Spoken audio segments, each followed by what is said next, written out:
everybody, and welcome back to the channel. My name is Chris Orme, and today we're back here playing Starters Order 6, the flat racing schedule, the Start It mod, and yeah, we're mid-season, we're doing okay, and we had a few wake-up calls along the way, and now we're starting to think about what we can do next season and try and prepare for that so we don't have the same sort of hodgepodge we've had the last couple of years where every horse just races until we kind of realise how bad they are. Or maybe not how bad they are, but just how far away from being great that they are, considering how much we really hoped that they could do for us. So we've had a few question marks over some of the horses out in the field, and some of our 2-year-olds here who don't have any sort of finishing application at all. So colts and fillies like Max Stealth, for example, good little horses maybe, but not great horses, and they never will be without a finish application bar. So I'm not sure what to do there. Now Brave Border does have finish application, but not much else, and there's a lot there which flatters to deceive. High extra speed, that's 70%, 100% finish, that's okay. We're up to 30 cruising bursts as a 2-year-old, that's pretty fine. She's got surface adaptability, which is good, and 85 potential. That's a great set of stats, but then when you look at the rest of it and you just think, hold on, is this a good horse or not? And I think we should have a lot of question marks over horses like Brave Border, and not just look at 3 or 4 stats, but also look at the others as well. So these 2-year-olds have a lot of questions to answer. Majestic Maiden, another one, not great across the board, probably won't make it, but an 85 potential. So I'm not sure whether we should even be putting these in the breeding barn due to the high potential, because they do lack quite a lot elsewhere. So I don't know what to do with some of these 2-year-olds yet, and the 3-year-olds. Come end of the season, there's going to be a big clear out, and I don't think I'm taking any of the 3-year-olds with me for a 4-year-old season. So you can have your say on this down in the comment section below, and at Chris Orme on Twitter. Tweet me there, let me know who you want to see next season. Now Sweet Treats is a horse that I do like. It's got nearly 50% cruising burst, which is nice, extra speeds there. Decent finish, good consistency. There's not too much wrong with this horse. We'd like a few higher stats in some places. Let's not lie about that. But I'm not sure it's good enough. Gamma Boat, low confidence, not much elsewhere. Probably wouldn't even make it to the breeding barn. I'm not too sure about Gamma Boat at all. And then there's Shadow, the horse that I really liked out of the 3 of them. The more I look at it now, if it gets a big jump in cruising burst, I'll probably take it. Maybe as a 4-year-old or maybe into the breeding barn, because high potential. If it gets up towards 50 cruising burst, then that's excellent as well. Good extra speed, decent enthusiasm, and confidence isn't too bad if it's that low. We don't get much in the way of leeway in distance or surface adaptabilities, but that's okay. The consistency in the finish application carries it through for me, and low deterioration means that we can race it going on in the future. I'm trying to talk a little bit too fast here so we can get into things, but those are the 3-year-olds. Have your say in the comment section. I did ask you at the end of the last video. I'm going to ask you again now to have your say. Which of those do you think we should keep racing? Which do you think we should be putting in the breeding barn? And more importantly, why? I'm not just going to go for the highest voted. I'm going to go for the horses that actually make sense. So convince me why those horses should be retired to the breeding barn, or should be raced on in the next season. We've got all these here, we've got all these as well out in the field, including some belting horses like Wicked Days, who I love. I love the look of this horse, mile 4. There's some extra speed, and there's some excellent things, but no finish, no confidence. Kathy Star, another horse I really like the look of in parts. Can she get any better? I don't know. Wild Retriever, high finish, high extra speed. This horse will probably make it as a 3-year-old over a mile. That's my current thinking as well. Hidden Pearl, great horse, poor finish. Castile Dreamer, amazing horse, 2-year-old filly with that high of a potential bar, but no finish application whatsoever. Plenty of confidence, plenty of extra speed, plenty of consistency and surface adaptability. If that was a 50% or higher finish application, this wouldn't even be a conversation.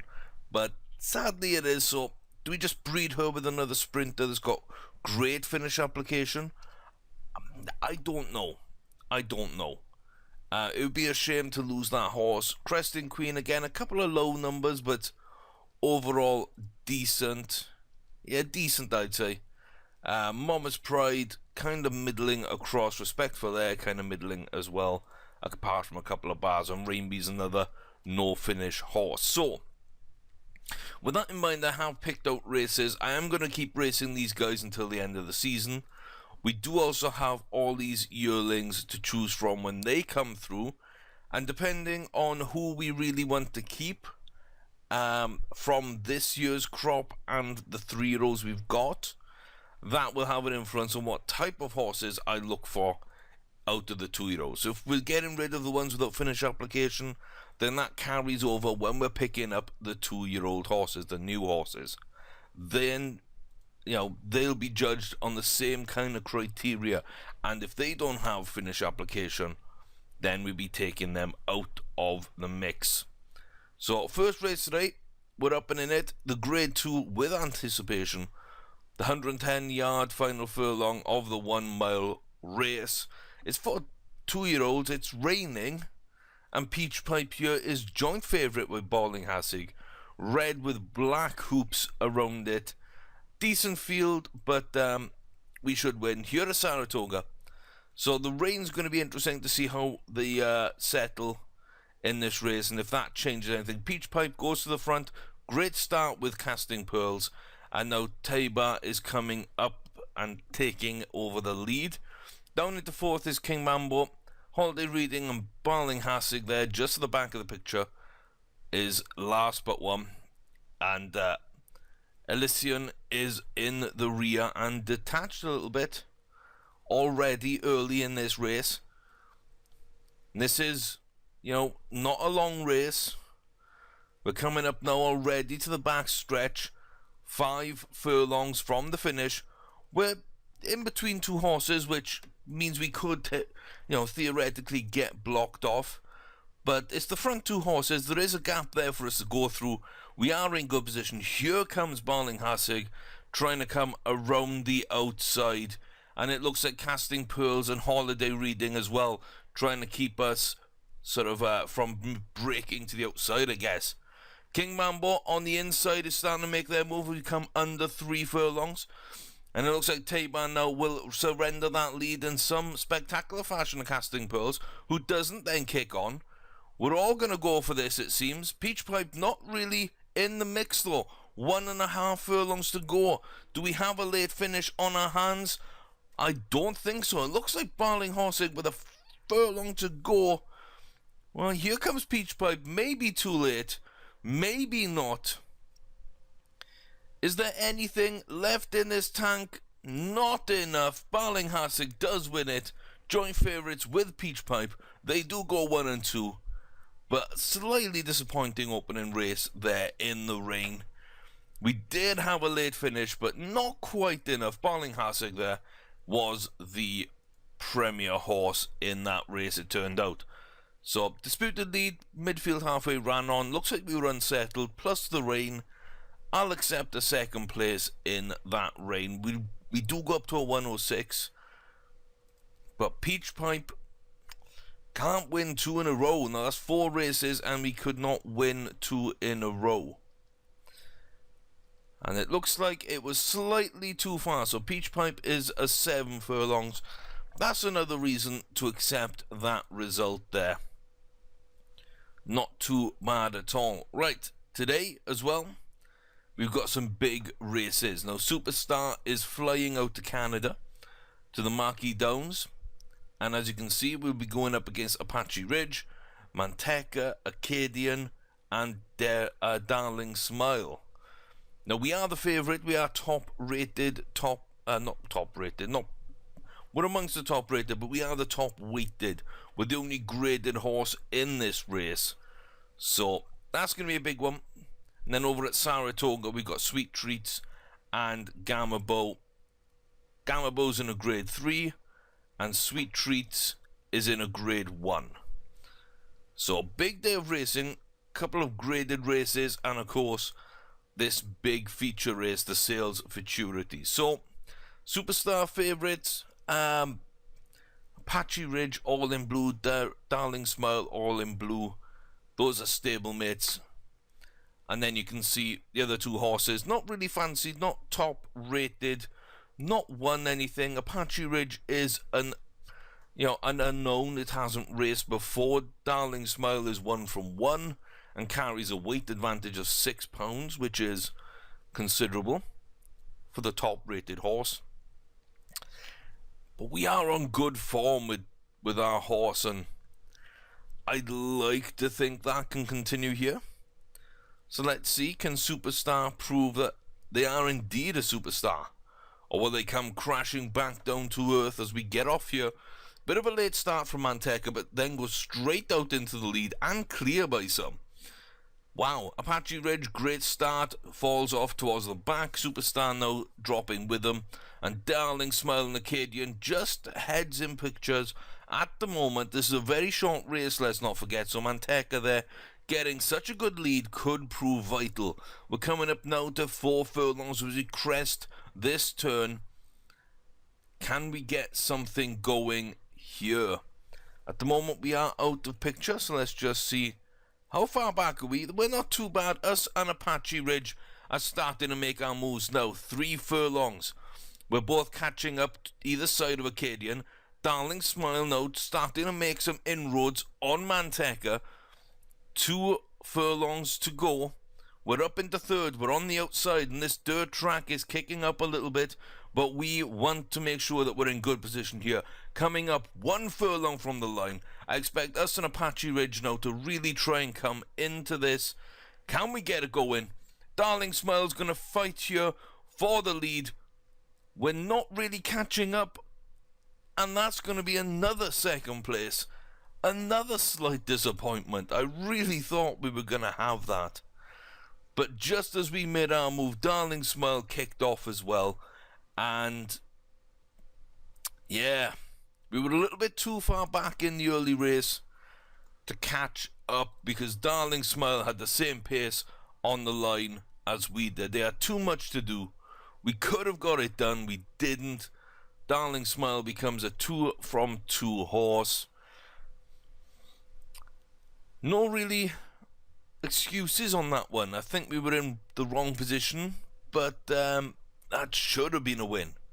That should have been a win. Gamma Bow, joint favourite with My Lass in the all purple. Okay. Top rated, amongst the top weighted. Only Group 1 winner. One of only 3 group winners in total in this race. So the 1 mile 3 furlong Glenfall grade 3. Can we get the job done?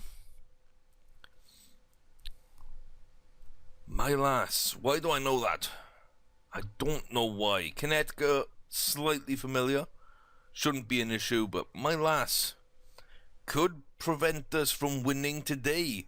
Is this going to be the 3rd race in a row we pick up 2nd place?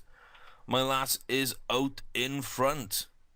Not really purple. Looks more like a burgundy with a yellow cap. 10 furlongs here as Iska de Theix takes over the lead, and a little bit of a distance here, running on a little away from the pack.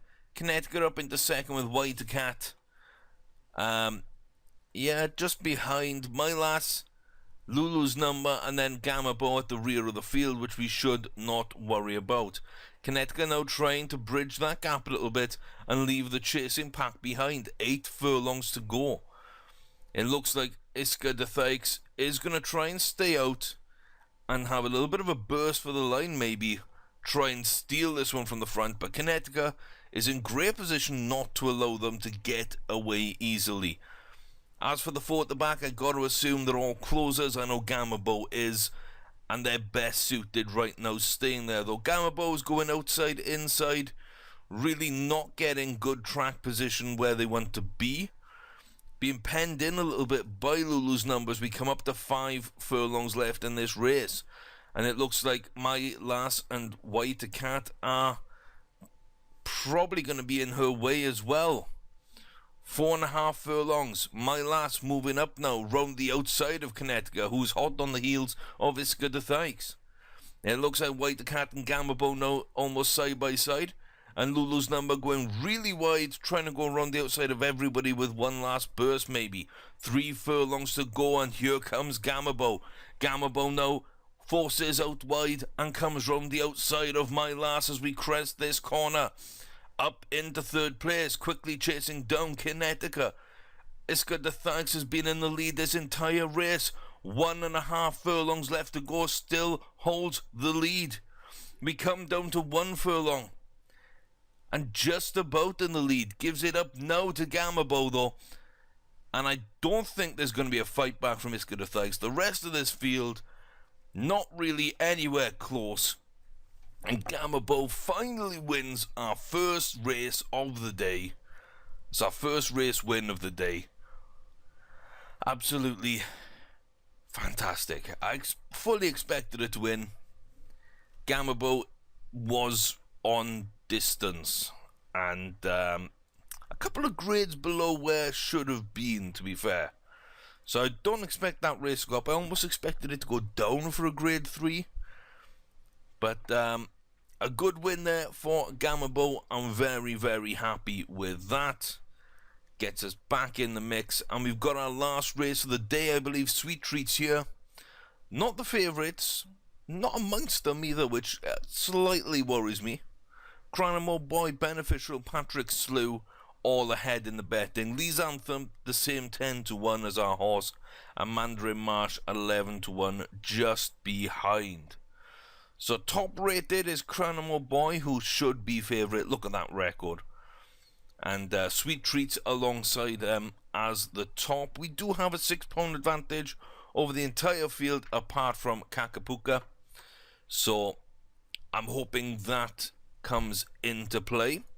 So let's head back to Saratoga and watch this one unfold then. Seeing in the 1 mile, 1 furlong Woodward Grade 1 race. Is this going to be, as I kind of feel it might be, between the Cranamo Boy and Sweet Treats? It's what I think it is. So black sleeves, red V on white with a black cap. That's Cranamo Boy. The only horse on the inside to a slightly worse start, but then pushes out towards the lead, and we get a violation. Not sure why that is. So we are going to reload and try and go again. I will skip those races. Hopefully we get similar results, but unusual to get a crash. Bear with me. Okay, we are back here with this race. The Sweet Treats race. This is a replay. I don't know why it crashed, because we raced on this course earlier in the day in the rain and everything was fine. So, yeah, I've had similar results. One's a big difference. The others were within a position. So I'm okay with those. But you will see Sweet Treats off to a decent start in the leading pack here at the beginning of the race, rounding this turn. So here we come now onto the backstage, and you can see Cranamo Boy there's up into second place, running well behind Lee's Anthem. He's got Motor Gym and Mandarin Marsh next to him. We're starting to make a little bit of a move now as well, with Phone for Champagne and Kakapuka alongside us, trying to catch up here. Behind us, Beneficial Aperitif, B&B's Pulpit, Tiger Dream and Patrick Slew. Out the picture, Phone for Champagne now slightly starts moving down the outside. And you can see a few horses now starting to slow down. So either side of these couple, Motor Gym and Mandarin Marsh, it's me and Kakapuka now coming up the inside, whereas Fort Champagne was making a move around the outside. We're caught up behind Cranmo Boy. We're fenced in a little bit here. Not a great position to be in. These Anthems still out here now as we round this final turn and come on to the home stretch. 2 furlongs left in the race. We move up into third now behind Cranmo Boy, who's going to fly past Lee's Anthem now down the home straight. Slows down a little bit. Slows us down because we've got to come round the outside of both these horses. And now finally we get some clear track. It's us and Cranmo Boy racing for the line. And as it comes to it, you can see everybody behind us in a line, and Sweet Treats wins. And so there's definitely something up here, because we saw Cranmo Boy win. But that's not how the game recorded it. The game records that as an all-out dead heat at the line between the two of us, and therefore a win for Sweet Treats. So the replay a little bit off from what actually happened, but the only thing that changed from me watching the race to watching that replay is the fight for the line. We didn't get caught up behind Cranabo when we were moving, as we were both coming round the outside of Lee's Anthem. Instead, we got out pretty quick, and it was actually just a sprint for the line, and we just got up on the line. Whereas that one, we were held up a little bit more on that manoeuvre, and so Cranmore finished ahead on what we saw. But a good run, a good win, and that does keep us on a good rating now, up to 126 with Sweet Treats. Like I say, I like this horse. There's a few nice things about it. High potential, 50% cruising burst almost at 3-year-old, good extra speed, decent finish application and consistency, and we can adapt the distance a little bit as well. So 1 mile 1, we could go down to a mile for some Dubai racing, we can go up to 1-2 if there are some nice feature races, we can stay at 1-1 and win races like this. That's not an issue, not high deterioration, so Sweet Treats could be our main horse next season. So that's another win under their belt. Gamma Bow didn't pick up a second place or a win or even third, but comes in fourth in that mile 3 grade 3, which I find highly suspicious because we won that by some distance, and yet, yeah, fourth there in the grade 2 and fourth now in a grade 3. So, not very happy with that. Nearly 6 lengths back. That's just really hurt Gamma Bow there. But to be honest with you, this might have been the end of her racing career. And yeah, Sweet Treats I really do like. We'll keep them about, I think. Have your say. Maybe you can change my mind. Gamma Bow I like a lot apart from confidence, but doesn't have a lot to offer across the board. Performed well, but just, I don't know. And In the Shadow I like a lot. But out of the 3 horses, our 3 3-year-olds has really performed the worst this season. So, I don't know. I really don't know. At this point, I would keep In the Shadow and Sweet Treats, retire Gamma Bow, not even to the breeding barn. Maybe In the Shadow goes to the breeding barn, Sweet Treats races on as a 4-year-old. I don't know. And I don't know why the crash happened either. But we're going to round out this video with a race. Max Stealth here, we know doesn't have finish in his build. But I'm really hoping that he can finish off this video with a nice big win. If we can find his race. Here we go. It's not, yeah, not the horse I thought it was for some reason, but Secret Dawn. Still a horse which doesn't have finish application, but slightly different. This is a fillies race, Susan's Girl 7 furlong. We should win this race. Same Blue and Mountain Mambo are good horses as well, but Mambo doesn't have the best in terms of records this season. Although this field looks a little agitated, could provide a little bit of an interesting mix here at the line. See what anybody can actually do. It looks like a nice clear day, blue skies here. So it's ourselves and Sign Blue who are the big two. So the all blue, of course, for Sign Blue. That makes a lot of sense. We've got our very own Secret Dawn, and the third horse to worry about there is the green and blue diamonded Mountain Mambo. So let's see how we get off here. Decent start from us. Not too bad at all. Mountain Mambo now falling towards the back. Good start for them. And Clondara out in the lead. It looks like Sign Blue has fallen all the way down to the back with Mountain Mambo. So we look like we've got a couple of closers there maybe. 5 furlongs is a long way to go. And again. Wow, I don't know what's doing this. So why don't we just get the result back and I'll see if I can save this. Maybe this is the end of the save.